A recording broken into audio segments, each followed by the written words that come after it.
vị đến với chương trình Bạn Muốn Hẹn Hò với sự tài trợ của nhãn hàng Mắt Hè viên uống mọc tóc, ngăn ngừa rụng tóc. Hôm nay chúng ta sẽ có một cái tin vui. Chúc mừng bạn Thanh Nhàn và bạn Lan Anh đã đám cưới. Cặp đôi này á, anh Linh nhớ không, là hai bạn đều ở Cần Thơ. Mà đi lên quay chương trình là đi cùng một chuyến xe khách từ 4 giờ sáng. Nhưng mà hai người lên đó ngủ đâu có để ý, đâu có biết nhau. Đúng rồi. Lên tới đây ngồi khai ra, điều tra ra mới biết chung một chuyến xe lên đây. Một lần nữa, chúc cho họ sẽ sống đến răng long đầu bạc.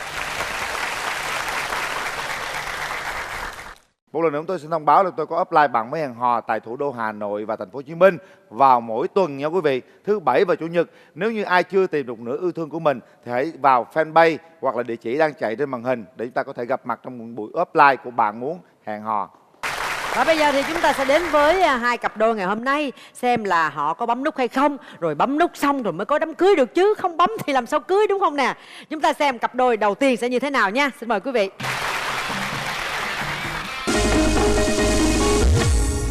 Nhỏ lớn giờ chưa yêu ai. Nhỏ lớn là chưa yêu ai. Em không thích một người kỹ tính, gọn gàng quá. Thích hơi xề xà một chút. Nó đây ở đâu có dọn đâu, cả tuần không dọn đó. Nghe cái đó em khoái rồi. Thôi, khoái rồi. Mời bạn nam.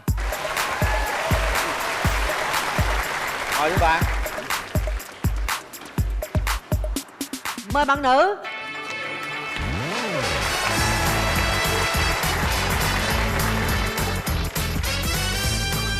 Mời em gái ngồi. Rồi, em giới thiệu về mình đi em trai. Dạ, xin chào anh Quyền Linh, xin chào quý vị khán giả cùng chị Cát Tường và bạn nữ bên cạnh. Dạ, em tên là Nguyễn Văn Thiện, em năm nay 26 tuổi. Hiện tại em đang làm việc và sinh sống ở Đắk Lắk. Và công việc của em là làm nhân viên viễn thông Viettel ạ. Tức là Thiện ở Đắk Lắk luôn. Dạ đúng rồi. Vào đây tham gia chương trình luôn. Dạ. Rồi, mời bạn gái giới thiệu. Dạ, em chào chị Cát Tường, em chào anh Hoài Linh, chào anh Quyền Linh, chào anh Nam bên đó. Em chào tất cả các vị khán giả. Em tên là Tô Đình Ngọc Diệu. Em 27 tuổi, em đến từ Đắk Lắk. Ngọc Diệu 27 tuổi, tức là lớn hơn Thiện 1 tuổi. Dạ. Có ngại gì vấn đề đó không các bạn? Dạ không sao anh. Diệu là đang làm công việc gì? Dạ em là bác sĩ, hiện em đang làm ở trường đại học Buôn Mê Thuột ở Đắk Lắk á chị. À, đâu hai bạn hỏi thăm coi mình có ở gần nhau không? Em ơi, nhà em ở đâu vậy em? Dạ nhà em ở huyện Crong Búc ạ. Em làm ở Buôn Mê Thuột. Em làm trên đó lâu chưa? Dạ em ra trường được 3 năm, là làm được 3 năm rồi ạ. Nhưng mà em vô Sài Gòn học nâng cao ạ. Em học lên gì em? Dạ em học thạc sĩ ạ. Thạc sĩ. À, khát vọng cũng cao lắm á, thạc sĩ từ tiến sĩ đúng không em? Dạ tiến sĩ chắc chục năm nữa anh. Không sao. Nhưng mà hiện tại là mình đang làm việc ở Đắk Lắk, Buôn Mê Thuột đúng không? Dạ em đang làm đề tài tốt nghiệp thạc sĩ ở Sài Gòn, 1 năm nữa em sẽ về Đắk Lắk làm. À, hiện tại là đang ở thành Sài Gòn, 1 Dạ. năm nữa mới về lại Đắk Lắk. Dạ đúng rồi. À, ráng đợi 1 năm đi rồi mình sẽ về quê luôn. À, rồi bây giờ điểm mạnh điểm yếu của em là gì Diệu? Dạ em sống rất là lạc quan, vui vẻ, hay cười. Em cũng biết nấu ăn, biết làm bánh, biết làm đồ handmade, biết hát, biết múa, biết nhảy. Rồi biết nhiều thứ quá. Cũng nhiều chị. Thời gian đi học, học lên cao mà còn biết đủ thứ, như vậy là quá tuyệt vời. Cô bác sĩ bên kia hơi đa tài đó nha. Nếu mà là bác sĩ thì chắc nhà em rất là hợp, tại vì nhà em có anh làm dược sĩ, rồi có anh đầu làm bác sĩ đang làm ở trong Đồng Nai. Còn em là gì sĩ?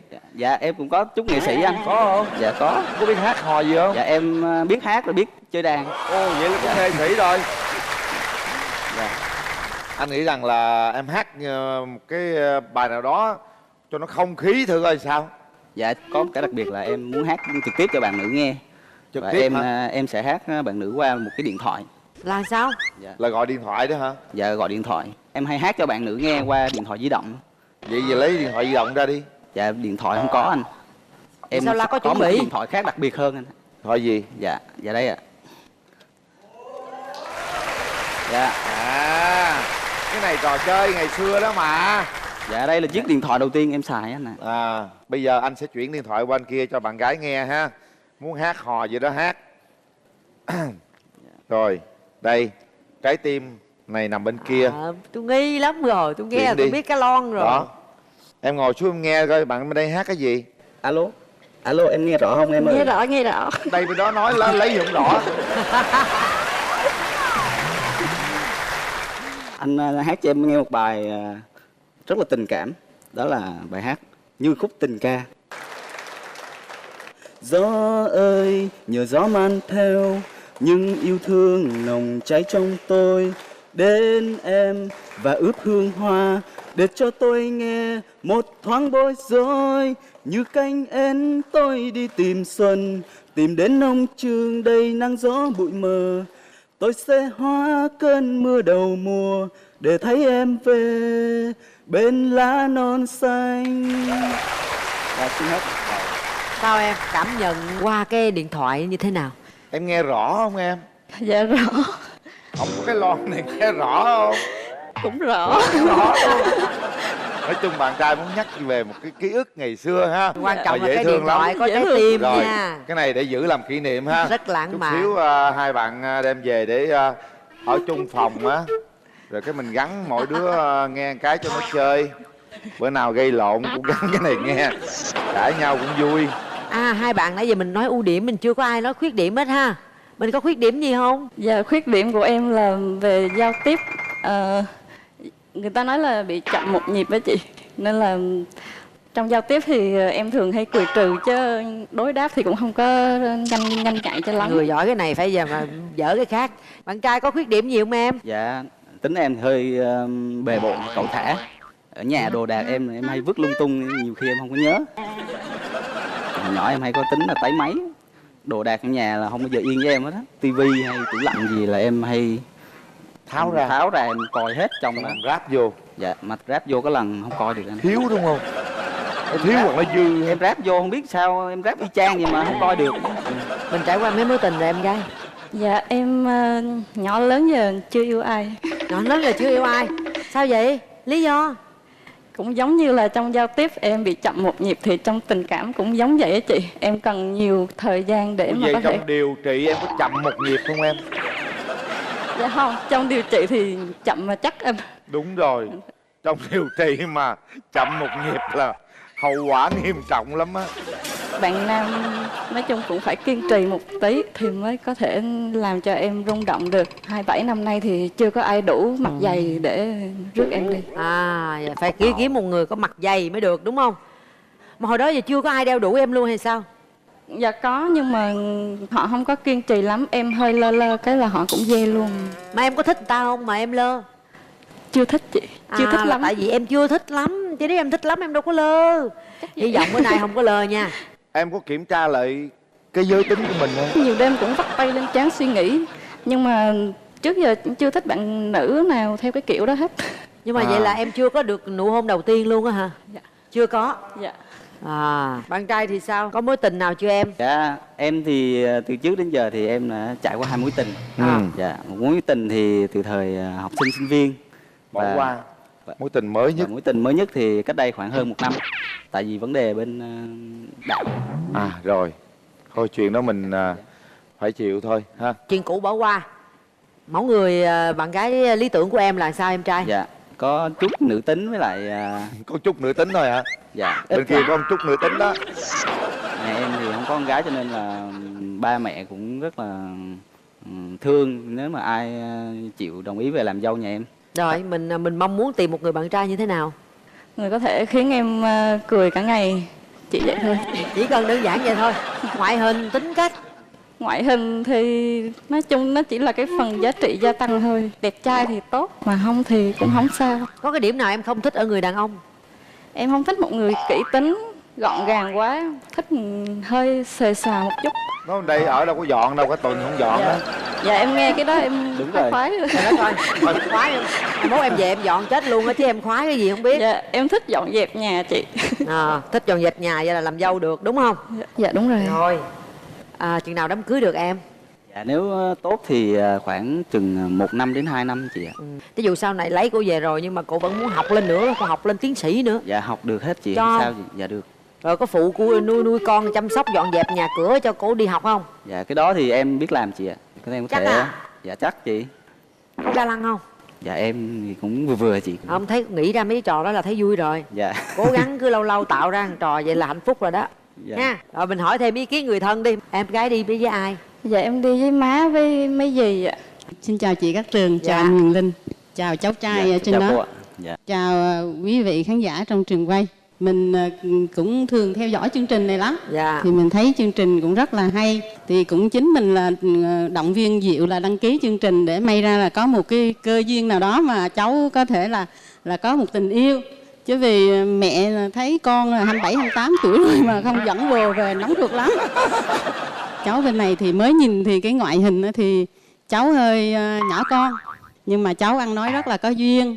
Nhìn thì cháu cũng hớn hỉnh, vui vẻ. Như vậy là vô là hợp với gia đình mình. Chứ cái cậu nào mà vô mà nhà mình thì hay nói giỡn, mà nói giỡn không hiểu là chết. Cậu thanh niên này thì nhỏ hơn con 1 tuổi thì má cũng thấy hơi lo là vì con gái mà lớn hơn tuổi rồi không biết sau này con có già hơn cậu bên này không.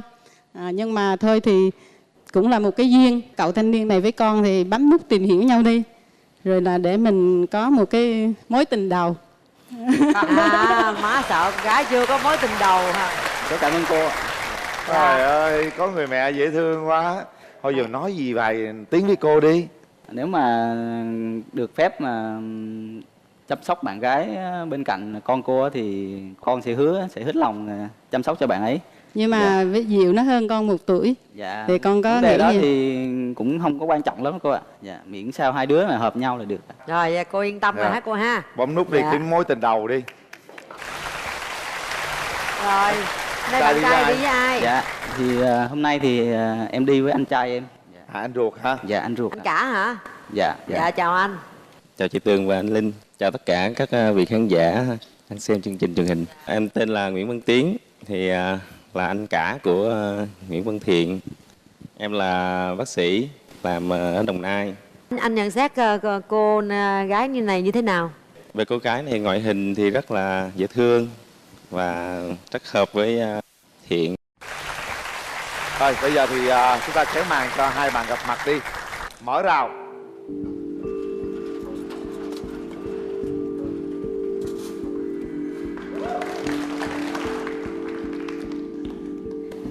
Lần đầu gặp em thì anh có món quà nhỏ tặng cho em. Dạ em cảm ơn, em rất là thích ạ. Còn cái này là cái quà em tự làm. Còn cái cây này là má em trồng ở Đắk Lắk đem vô. Rồi, anh cảm ơn. Rồi chúng ta sẽ tâm sự với nhau đi nè.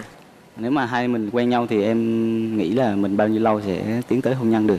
Nên là 1 năm trở lên thì mình mới có thể hiểu được nhau ạ. Một người đang học ở thành phố Hồ Chí Minh, một người đang ở Buôn Mê Thuột đó, thì chúng ta sẽ hẹn hò cách nào? Nếu mà em trống thời gian rảnh thì em có thể sắp xếp vào thăm bạn nữ được. Dạ em bây giờ đang làm đề tài thì cũng hay về ạ. Em cảm nhận về người đối diện em như thế nào? Em cảm nhận thì bạn nữ nhìn rất là hiền, rất là nhân hậu. Gia đình có ở đây chắc ba mẹ sẽ đồng ý hết. Em cảm ơn anh. Hồi nãy bạn gái nói là bạn gái làm đủ thứ hết trơn á. Bây giờ em biểu diễn một cái tài lẻ nào đó tặng bạn trai được không? Dạ anh có sẵn lòng ngồi nghe coi không ạ?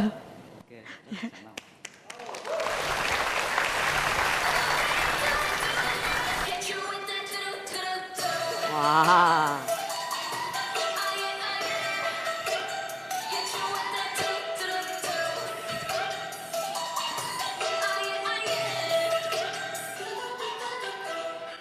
Wow. Quá dữ luôn. Thấy chưa, chịu nổi không? Chết rồi, chịu không nổi rồi. Bác sĩ cũng có Bác một cái sĩ nha. tinh thần nghệ sĩ à. Anh có cảm thấy là nó hơi quá không? Không, cái này bây giờ thì cũng thấy bình thường, em đâu có gì đâu. Cho cuộc sống nó vui hơn. Quá hay. Đâu có gì đâu mà quá đâu em. Không có gì phải bó buộc hết nè. Rất là dễ thương đấy. Lúc nào mà anh giận lên em nhảy một bài hết giận. Chúng ta nói chút xíu về tương lai đi. Tiền bạc ai lo, con cái thế nào?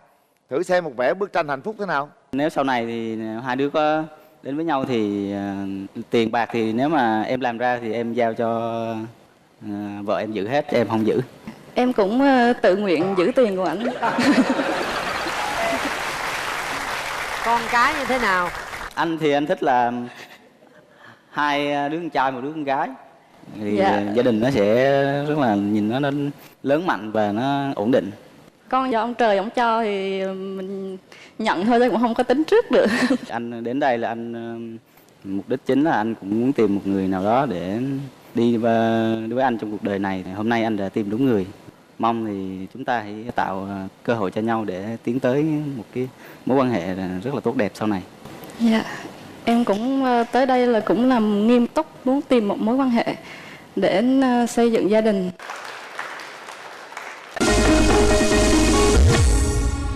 Để tay vào nút bấm và suy nghĩ cho thật kỹ. Chúng ta đến đây ai cũng vậy, rất là nghiêm túc. Thành ra không bấm nút vì bất kỳ điều gì, mà chúng ta bấm nút vì trái tim của mình thôi các bạn nha.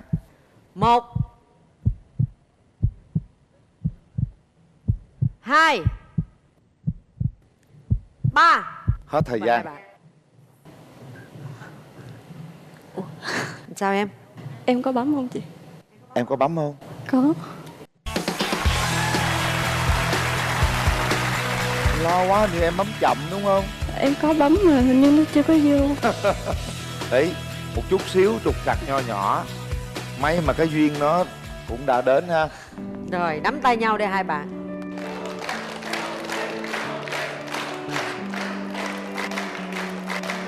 Con xin phép con hôn bạn.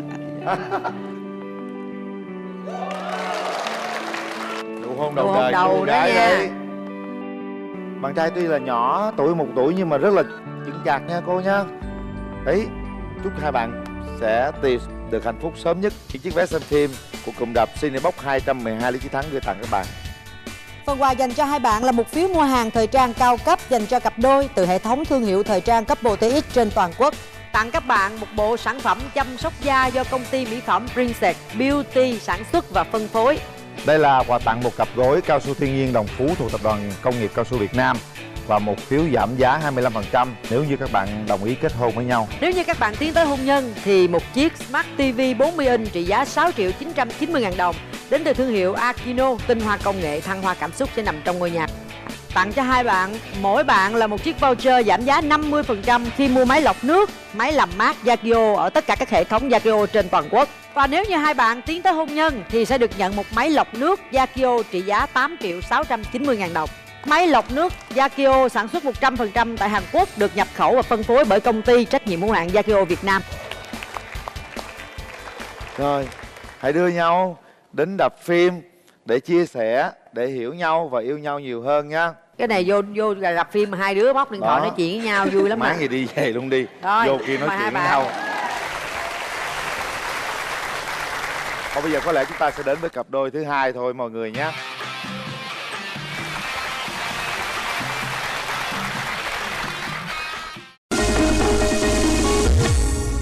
Em hâm mộ câu lạc bộ nào ạ? Đội tuyển nào mà trai nó đẹp đẹp thì em xem thôi ạ. Em cao bao nhiêu? Dạ em cao 1m7. Hả? Cái gì mà không thích người đàn ông nữa không? Dạ được rồi chị. Anh cứ giống chị đúng không ta?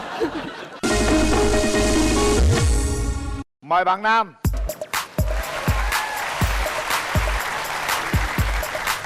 Rồi, ngồi đi bạn. Mời bạn nữ.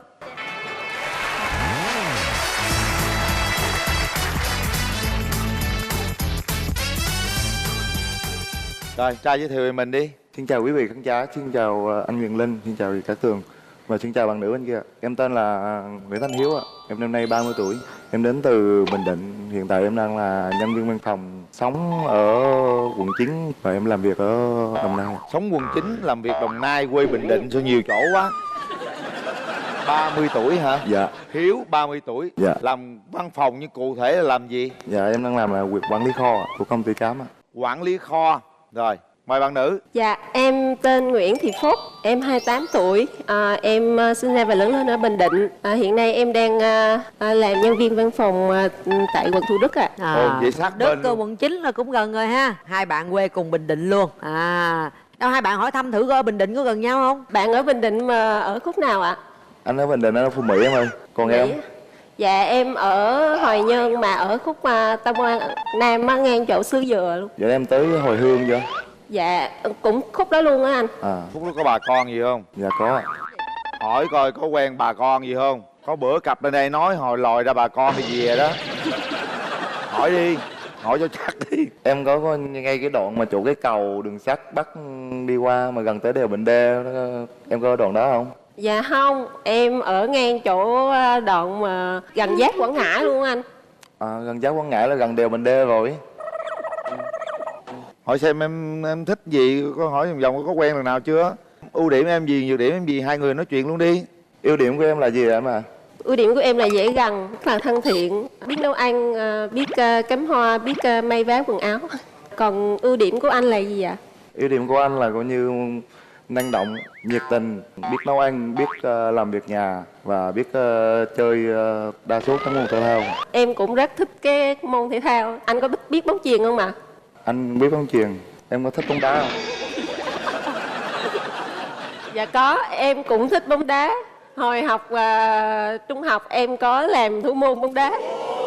Em hâm mộ câu lạc bộ nào ạ? Em không có hâm mộ câu lạc bộ nào, tại đội tuyển nào mà trai nó đẹp đẹp thì em xem thôi ạ. Rồi ưu điểm đó, bây giờ hỏi khuyết điểm của nhau đi để cho biết cái tật xấu Dạ, của khuyết nhau. điểm của anh là gì ạ? Tại vì tính anh hơi nhiệt tình nên là thường đa số bạn bè rủ đi nhậu đi chơi thì anh thường khó từ chối. Với đối thì anh hay dễ quẹo. Anh có nhậu nhiều lắm không ạ? Thỉnh thoảng thôi, tại vì có công việc đi làm nên là cũng không có nhậu nhiều. Chỉ có dịp cuối tuần đi nhậu với em với hoặc là qua nhà anh em bà con thôi. Còn khuyết điểm của em ạ? Em nói chuyện không có được khéo léo cho lắm, hay làm mít lòng người khác, với lại hơi nóng tính xíu. Không sao, hay nóng tính thì anh diện được mà. Em gái có mấy mối tình rồi? Dạ em có một mối tình. Chia tay bao lâu rồi em? Lý do là sao chia tay? Dạ em chia tay cách đây 3 năm. Là lúc đó em còn sinh viên nên chưa được trưởng thành, chưa thấu hiểu nhau. Còn bạn trai mấy mối tình rồi em? Dạ, thưa chị em có 2 mối tình rồi ạ. Một mối tình đầu tiên là được 7 năm. Mối tình thứ hai thì quen nhau được 2 năm, chia tay cách đây cũng được 3 năm ạ. Tại vì mối tình đầu thì bạn gái đi du học bên Nhật. Và mối tình thứ hai thì em với bạn gái cũng xác định, nhưng mà gia đình nhà bạn gái xem tuổi bảo là không hợp nên là chia tay ạ. Thế gia đình em có coi tuổi gì không em? Dạ không ạ.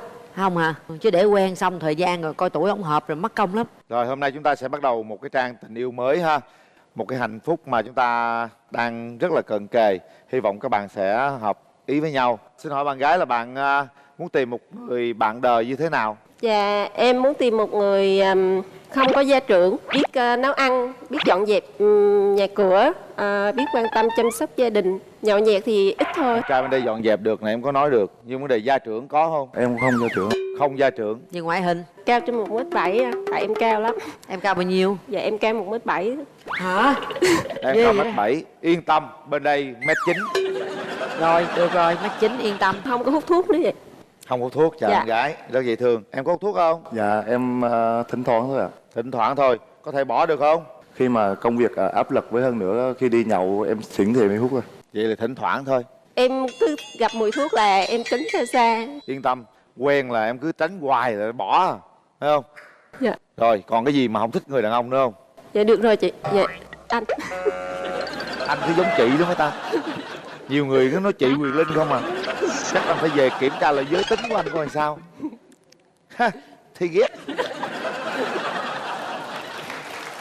Cô gái bên kia rất là xinh, rất là cao. Mà anh thấy em cũng cao nữa. Em cao mét mấy? Dạ em cao 1m76 ạ. 76, được chưa? Bây giờ nếu được thì khi nào em tiến tới hôn nhân được nè? Nếu mà em cảm thấy được thì khoảng nửa năm.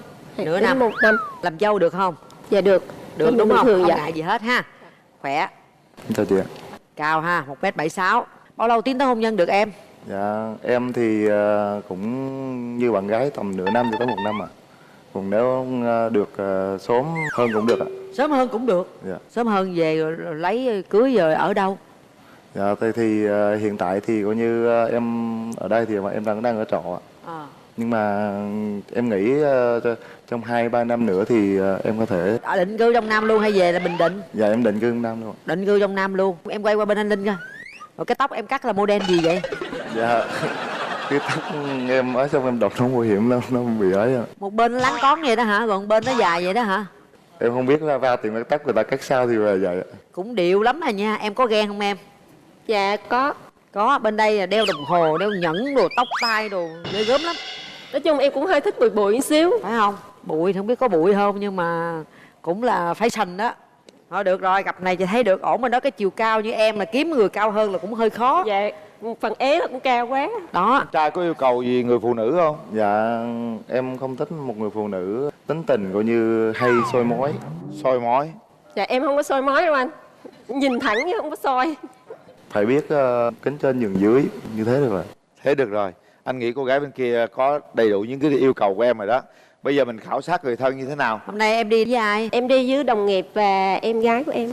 Dạ em chào anh Quyền Linh, chị Cát Tường và anh trai và toàn thể quý vị ngồi ở đây ạ. Dạ em tên là Huyền, em là đồng nghiệp của chị Phúc ạ. Hai người tới đây cũng là cái duyên rồi. Ảnh cũng có nét hợp với chị Phúc ạ. Dạ. Hợp không? Dạ hợp. Hợp cái gì? Cao giống nhau anh. Cao hả? Dạ. Cao chưa nói lên điều gì. Quan trọng là cái cách sống, cái cách cư xử, cách giao tiếp hàng ngày mà em thấy của chị đó có hợp với ảnh hay không? Dạ cũng có ạ. Cũng có luôn hả? Dạ. Em thấy hai người bấm nút được không? Dạ được ạ. Cái ý kiến của em gái của em ruột phải không? Em thấy sao? Anh rể tương lai được không em? Dạ vâng, em chào chị Cát Tường và anh Quyền Linh ạ. Tôi đi về luôn à? Dạ vâng, em thấy anh hôm nay anh đây nhìn cũng ngang ngang với chị ạ. Cũng bụi giống chị ạ. Gọi là có cái tính cách cũng giống với nhau. Và em thấy hình như là anh đây cũng gần ở nhà mình, với lại em cũng thấy quen nữa. Quen nữa hả? Dạ. Không biết là có gặp hay không. Em có gặp trong đám giỗ, đám quải, đám cưới sinh nhật lần nào chưa? Dạ không, nhìn hai anh chị rất là hợp ạ. Chị em có tật xấu gì nãy giờ chị chưa nói không? Dạ, có một cái là chị rất là khó tính ạ. Nhưng mà chị nhanh nguôi lắm ạ. À, giận đói mà nhanh là cũng vui đó phải không? Vậy không sao. Dạ vâng. Rồi nói chung là cặp này bấm nút không? Dạ được ạ. Được ha. Dạ vâng. ủng hộ ha. Dạ. Cảm ơn em. Theo khảo sát hai đứa em gái thì bấm nút hết á. Giờ tới khảo sát đàn trai coi sao. Dạ, hôm nay em đi với hai đứa em họ của em ạ. Em xin chào anh Quyền Linh và chị Cát Tường. Chào mọi người khán giả trong trường quay. Thì em là em họ của anh Hiếu. Hai anh em là chơi với nhau từ rất là nhỏ rồi, nên là em là rất hiểu tính anh Hiếu. Tính anh em là rất là chung thủy. Anh em là một người rất là thấu hiểu cái suy nghĩ của cái người đối diện. Hai người đến đây á thì cũng là một cái duyên. Thì hai người tạo cho nhau một cơ hội. Rồi, cảm ơn em. Như vậy là cũng một phần nào hiểu về bạn trai bên đây ha. Rồi, bây giờ Mở mở rào. cửa hàng rào ra. Tâm sự.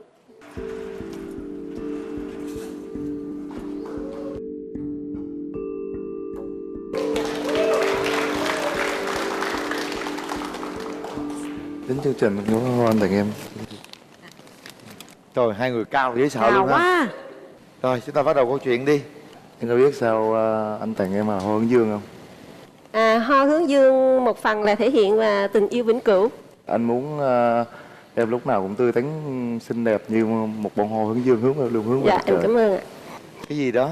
Cảm nhận lần đầu tiên như thế nào? Anh đã đi 1/3 quãng đường, hy vọng 2/3 quãng đường còn lại sẽ có người đi cùng, và anh mong người đó là em. Anh này cũng lãng mạn dữ ha. Tặng hoa rồi, thơ rồi. Dạ anh hỏi thiệt bạn trai, trước khi bạn viết cái câu đó đó, bạn có tưởng tượng được cái người mà hôm nay bạn gặp mặt không? Em cũng tưởng tượng người hôm nay em gặp mặt người tóc khoảng tầm ngang vai, mặc váy màu trắng. Có tưởng tượng tóc ngang vai mặc váy trắng nữa hả? Wow. Em thấy bên anh này cũng nhìn hiền, cười cũng có duyên. Em làm ở Thủ Đức là em làm ở đoạn nào?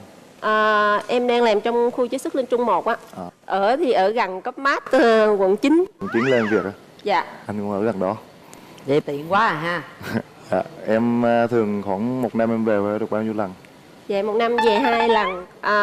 Tết với lại thường đám giỗ. Ít bữa nữa là giữa tháng là em có về một lần để đám giỗ. Tới chừng đó em nói để anh thu xếp về với em ha. Quan niệm của tình yêu về của anh như thế nào ạ? Quan điểm của anh về nhà thì phải biết lo toan nhà cửa, nuôi con cái, nhưng mà không cần phải là coi như em làm một mình, lúc nào cũng có anh chia sẻ, nên là không phải lo chuyện đó. Phải chung thủy, hiểu nhau và thông cảm cho nhau. Nhà anh có bao nhiêu người ạ? Nhà anh thì có 4 người, 2 chị đầu với với em gái, còn mình anh là trai thôi. 2 chị đầu với em gái có chồng hết rồi, còn nhà em khoảng mới được bao nhiêu người? Dạ, nhà em đông lắm. 5 người ạ. 5 người á? Dạ, một anh trai với 4 chị em gái. Em là con giữa. Dạ, em con giữa, là kè út luôn. Dạ, lúc em giận thì anh sẽ làm những gì ạ? Nếu lúc em giận thì coi như anh sẽ tìm hiểu xem lý do là tại sao em giận. Nếu là lỗi của anh thì anh xin lỗi. Nhưng mà nếu không phải lỗi của anh thì thường đàn ông con trai sẽ là người xin lỗi trước, sẽ tìm cách để mà làm cho em hết giận. Anh có lãng mạn lắm không ạ? Anh cũng có hơi hướng lãng mạn. Em cũng vừa thực tế mà vừa lãng mạn. nhiều cái mình thực tế quá thì thấy nó khô khan quá, có chút gì đó lãng mạn xíu. Như nếu mà hai đứa đến với nhau được thì coi như em muốn sinh bao nhiêu đứa hả? Quan điểm của em là trai gái cũng được ạ. Tầm 2 đứa là được ạ. 2 đứa là Anh được. thì anh thích con gái đầu. Rồi bây giờ hai bạn nhìn thẳng vào mắt nhau, mình nói với đối phương nghe cái cảm xúc thật sự bây giờ trong lòng mình, rồi chúng ta quyết định. Anh thấy em xinh xắn, dễ thương, cao giống anh. Hai đứa mình đến với đây á, thì cũng là một cái duyên rồi. Vì thế hai đứa mình hãy tự tạo cái nợ cho nhau. Anh hy vọng hai đứa mình sẽ đến được với nhau. Con gái cảm nhận thế nào về những chia sẻ của bạn trai? Anh thấy ảnh chín chắn, có suy nghĩ thấu đáo. Tất cả đều nói lên bằng cái nút bấm ha. Đặt tay vào nút bấm đi hai Để bạn. tay vào nút bấm đi các bạn. Nãy giờ chúng ta cũng đã có cái thời gian đủ để cảm nhận được nhau rồi ha. Nếu trái tim chúng ta thật sự rung động, có xao xuyến với đối phương thì chúng ta mới bấm nút. Còn nếu không thì chúng ta không bấm, đừng làm mất duyên của nhau. Bấm nút là hẹn hò. Hãy đưa ra quyết định của mình sau 3 tiếng đếm. 1 2 3. Hết thời gian. Rồi chúc mừng các bạn. Nắm tay nào. Trời Quá ơi, hợp lý nha. Đây là chiếc vé xem phim đầu tiên để gửi tặng các bạn. Đến đó chúng ta có một không gian lãng mạn để tìm hiểu nhau ha. Gửi tặng các bạn. Đấy, làm thủ tục đầu tiên đi các bạn. hôn mà gì mà nhăn dữ vậy không biết nữa hả. Phần quà dành cho hai bạn là một phiếu mua hàng thời trang cao cấp dành cho cặp đôi từ hệ thống thương hiệu thời trang Couple TX trên toàn quốc. Tặng các bạn một bộ sản phẩm chăm sóc da do công ty mỹ phẩm Princess Beauty sản xuất và phân phối. Đây là quà tặng một cặp gối cao su thiên nhiên Đồng Phú thuộc Tập đoàn Công nghiệp Cao su Việt Nam và một phiếu giảm giá 25% nếu như các bạn đồng ý kết hôn với nhau. Nếu như hai bạn tiến tới hôn nhân thì quà tặng dành cho hai bạn là một chiếc Smart TV 40 inch trị giá 6.990.000 đồng đến từ thương hiệu Akino, tinh hoa công nghệ thăng hoa cảm xúc. Tặng cho hai bạn, mỗi bạn là một chiếc voucher giảm giá 50% khi mua máy lọc nước, máy làm mát Yakio ở tất cả các hệ thống Yakio trên toàn quốc. Và nếu như hai bạn tiến tới hôn nhân thì sẽ được nhận một máy lọc nước Yakio trị giá 8.690.000 đồng. Máy lọc nước Yakio sản xuất 100% tại Hàn Quốc, được nhập khẩu và phân phối bởi công ty trách nhiệm hữu hạn Yakio Việt Nam. Ở đây là bó hoa hướng dương, mong em lúc nào cũng đẹp như bó hoa ha, hướng về phía bình minh. Hãy cố gắng tìm hiểu nhau và cùng nắm tay nhau đi suốt cuộc đời các bạn nhé. Rồi, Chúc các mừng bạn hai bạn hạnh phúc. Quá cao. Như vậy là chúng ta đã có một cuộc hẹn hò trọn vẹn trong ngày hôm nay quý vị. Hy vọng rằng họ sẽ sớm gửi thiệp cưới cho chúng tôi. Mời khán thính giả theo dõi chương trình Bạn Muốn Hẹn Hò phiên bản radio trên sóng VOH của Đài Tiếng Nói Nhân dân thành phố Hồ Chí Minh vào lúc 9 giờ sáng thứ Hai và thứ Sáu hàng tuần trên tần số FM 99,9 MHz. Và tất cả khán giả theo dõi truyền hình cũng có thể nhận được một chiếc Smart TV 32 inch của Akino trị giá là 4.690.000 đồng nếu như trả lời câu hỏi của chương trình thông qua fanpage Bạn Muốn Hẹn Hò. Và ngay bây giờ thì sẽ đến phần rất là đặc biệt. Khán giả may mắn tại trường quay sẽ nhận được một chiếc Smart TV Akino 32 inch trị giá là 4.690.000 đồng. Xin mời các bạn hãy lấy cái phiếu của mình ra để xem nếu như ai trùng khớp với cái phiếu mà anh Quyền Linh sẽ bóc thì người đó sẽ trúng được chiếc TV. Vỗ tay xông lên nào. Con số gì đây? Con số gì đây? Mọi người có con số 2 số cộng lại là 9. Là mấy? Là 54. 54 quý vị. Ai có con số 54? Rất là may mắn. Đây 54 nha. Đúng được đúng không? Và đây là khán giả may mắn, em sẽ trúng được một chiếc Smart TV 32 inch trị giá 4.690.000 đồng đến từ Akino, tinh hoa công nghệ thăng hoa cảm xúc. Chúc mừng khán giả may mắn nhất ngày hôm nay nha. Một lần nữa tôi xin thông báo là tôi có apply bạn mới hẹn hò tại thủ đô Hà Nội và thành phố Hồ Chí Minh vào mỗi tuần nha quý vị, thứ Bảy và Chủ nhật. Nếu như ai chưa tìm được nửa yêu thương của mình thì hãy vào fanpage hoặc là địa chỉ đang chạy trên màn hình để chúng ta có thể gặp mặt trong một buổi apply của Bạn Muốn Hẹn Hò. Và bây giờ thì thời lượng phát sóng của chương trình đã hết. Chúng ta có thể theo dõi chương trình lại trên kênh YouTube MCV Media hoặc là cổng thông tin Love TV. Và đừng quên nhấn subscribe nhé. Và một lần nữa cảm ơn nhãn hàng Max Hair, viên uống mọc tóc ngăn ngừa rụng tóc đã tài trợ cho chương trình. Xin chào và hẹn gặp lại.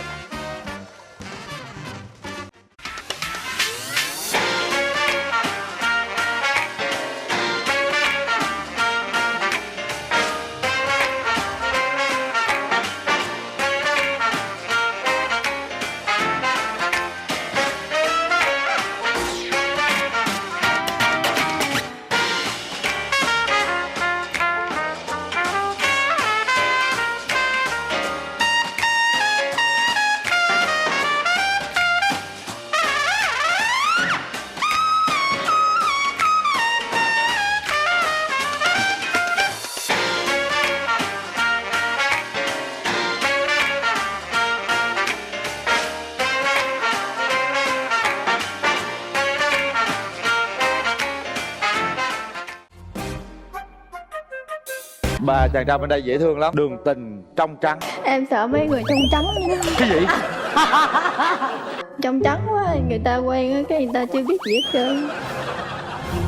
Thứ nhất là các hình xăm lớn em không thích rồi. Mắc gì không thích, ta xăm mình người ta đâu phải xin xăm mình. Đẹp trai không chị? Em có đẹp trai luôn ấy.